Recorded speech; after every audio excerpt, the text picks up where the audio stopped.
আল্লাহ ভাবে যে ব্যক্তি খুব খুশি হয়ে যাবে। রব্বুল আলামিন কুরআনের ভাষায় ডাক দিয়া বলে না, ওয়া আম্মা মান উতিয়া কিতাবাহু ওয়ারা যহরি, বান্দা যখন বাম হাতে আমলনামা পাবে তার কোনো দুঃখের সীমা থাকবে না। বান্দাকে এমন শাস্তি দেওয়া হবে গো, ওই দিন বান্দা ডাক দিয়া বলবে ওয়ায়াদউ সুবুরা, ডাক দিয়া বলবে এই জমিনের ভিতরে এমন শাস্তি দিয়েন না গো আল্লাহ। মানে বান্দা নিজের ধ্বংস নিজেই ডেকে আনবে।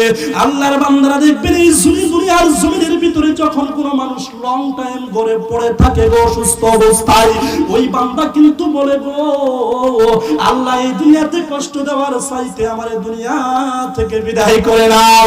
ঠিক তেমনি ওই কিয়ামতের ময়দানে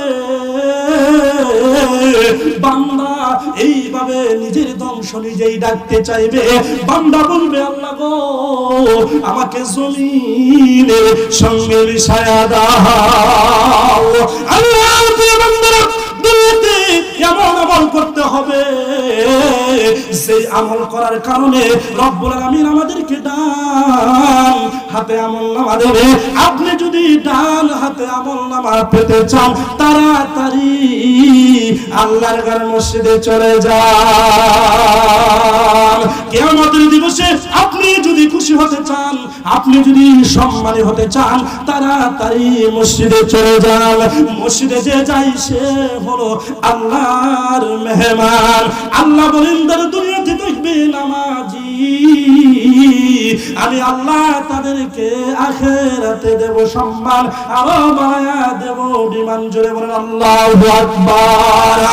আল্লাহর বান্দারা 4 নম্বরে বলা হচ্ছে বান্দারে তুমি যদি নামাজ পড়ো তাহলে আমি রব্বুল আলামিন তোমাকে ফুলসিরাতের রাস্তা সহজ করে পারি করে দেব।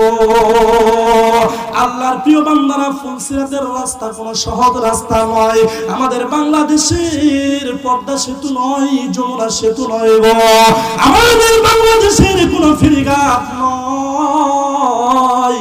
ওই রাস্তাটা হচ্ছে এমন রাস্তা একটা চুল টান দিলে যেমন মানুষের দৃষ্টিগোচর হয়, ওই চুলটাকে টান দেওয়ার পরে যে পরিমাণ রাস্তা হয়, ফুলসিরাতের রাস্তাও সেই পরিমাণ হবে। হাদিসে পাকের মধ্যে ঘোষণা আছে ওই রাস্তা চুলের মতো চিকন হবে আর হীরা চকচক করতেছে, হীরার মতো দার হবে। ওই দিন বান্দা ওই ফুলসিরাতের গেটে দাঁড়াইয়া থাকবে। নামাজবিহীন বান্দা যতই করুক দান্দা পার হতে পারবে না ফুলসিরাত। নামাজওয়ালা বান্দা করা লাগবে না রে ধান্দা, মনে হবে ওই রাস্তায় আল্লাহ জান্নাতের ফুল বিছায়া দিছে।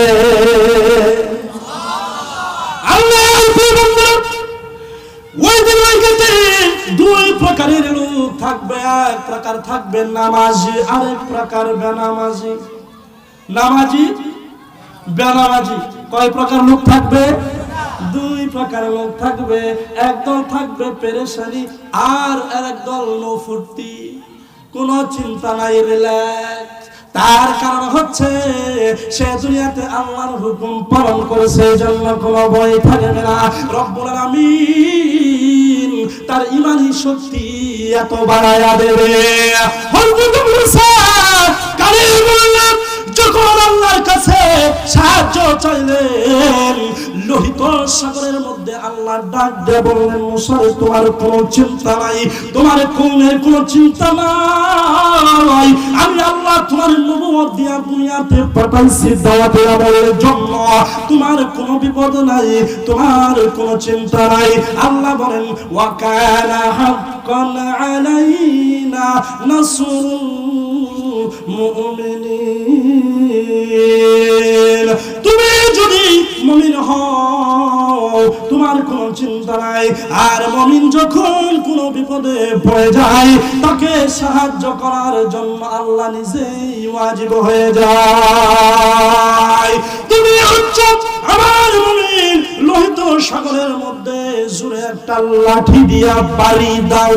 আল্লাহর হুকুম পাওয়ার সঙ্গে সঙ্গে মূসা কিন্তু লাঠি দিয়া ওই লোহিত সাগরের উপরে আঘাত করেছিলেন। করার সঙ্গে সঙ্গে দেখলেন এত বড় রাস্তা মূসা কালিমুল্লাহ কোনদিন দেখে নাই। জোরে বলেন সুবহানাল্লাহ। আল্লাহর পয়গম্বর মূসা কালিমুল্লাহ সেই রাস্তা দিয়া লোহিত সাগর পার হইয়া গেল। এখন বড় চিন্তা গো,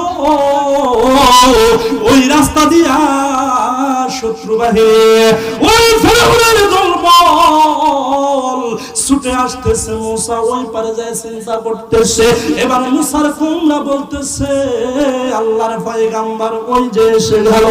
মূসা ডাক দিয়া বলে আমার মালিকের উপরে, তোমার মালিকের উপরে ভরসা করো। সেই মালিক আমাদেরকে পার হওয়ার সুযোগ দিয়েছে, সেই মালিক আমাদেরকে বাঁচাবে।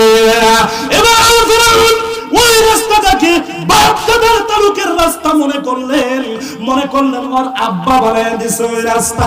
আল্লাহর বান্দারা মূসার কওমগুলি লইয়া যখন লোহিতের সাগরের ভিতরে ছিল, সঙ্গে সঙ্গে দুই দিক থেকে ঢেউ এসে তাদেরকে সুবহান দিল। বলেন সুবহানাল্লাহ। আল্লাহর বান্দা ঠিক তেমনি ওই ফুলসিরাতের রাস্তা, ফুল মানে সাগর, ফুল মানে সেতু, আর সিরাত মানে রাস্তা। ওই দিন ফুলসিরাতের রাস্তা নামাজি বান্দা বিদ্যুতের গতির আকারে পার হয়ে যাবে। বান্দা নামাজ পড়লে পুরস্কার 4টি। যে ব্যক্তি নামাজ পড়বে ওই ব্যক্তিকে রব্বুল আলামিন ফুলসিরাতের রাস্তা সহ